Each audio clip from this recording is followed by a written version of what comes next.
Time and again, our work has shown, as well as the work of Interior's Inspector General, that the service lacks the necessary financial and program data, internal controls, and performance measures needed to effectively manage the agency.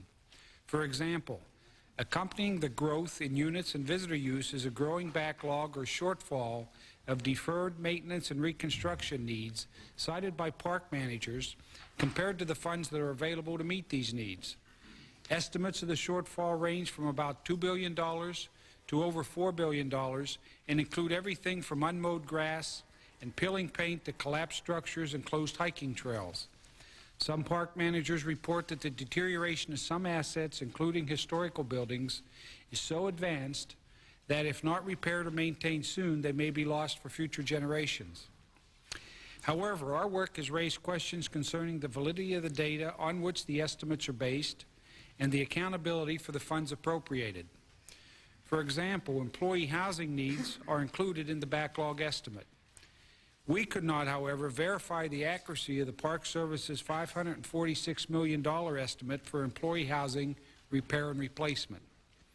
Park Service headquarters had not provided guidance to regional offices and park units on how to prepare their estimates. And at 17 parks we reviewed, officials generally could not support them and in some cases did not know how they were derived. Our responsibility goes to the protection of these places, to being sure that they're there for our descendants. Because whatever we do with them today, there are going to be people coming along in a few hundred years that are going to want to find them there. That's why the matter of accountability with respect to maintenance and the size of the backlog is not just an accounting matter, it's a matter of essential moral responsibility. During the course of the years, and I won't review one more time the pace of growth of the park system, you all know that that's been very rapid. You know that the visitation has doubled in recent years. You know that the size of the park system in sheer acreage has doubled in the last decade and a half, I believe. I do want to touch on a couple of other things that aren't covered by the sheer expansion of the system. They are that we, like any other enterprise in this country, have acquired responsibilities for management that are expensive. They are things like what everybody else has to cope with: air quality, water resource protection, the appropriate and for us relatively new business of managing mining and minerals, including oil, within the national park system. These are management responsibilities that are new. OSHA, health and safety codes, the Disability Act. These are all imperatives that are unrelated to the size of the system, but they cost you money. You got to manage them. And in addition to that, another factor that is true of any large business. And that... Thank you, Mr. Chairman.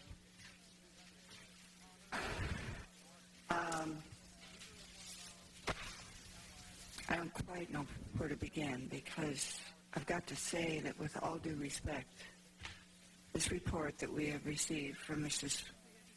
Fleischman and Mr. Duffin is one of the most egregious reports I have ever seen. With all due respect for your office and the responsibilities that you hold, I would have to say, Mr. Kennedy, that if I had heard this report and I were you, I would not be one to say I am delighted with the report. I would not be one that would say, whereas we cannot bicker over the details, we must move on with asking the Congress for more money.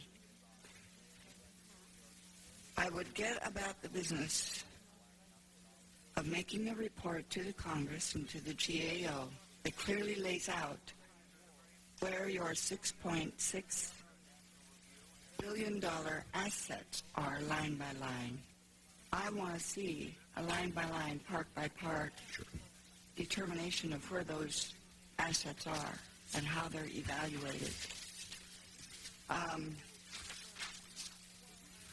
I would, the report that we got is nothing short of almost criminal in its reporting.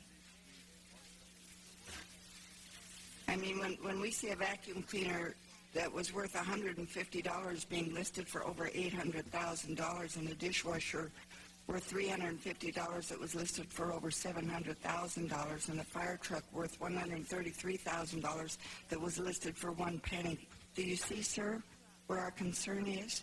And I know, sir, you did not put this report together personally, but I know that you know the buck stops with you.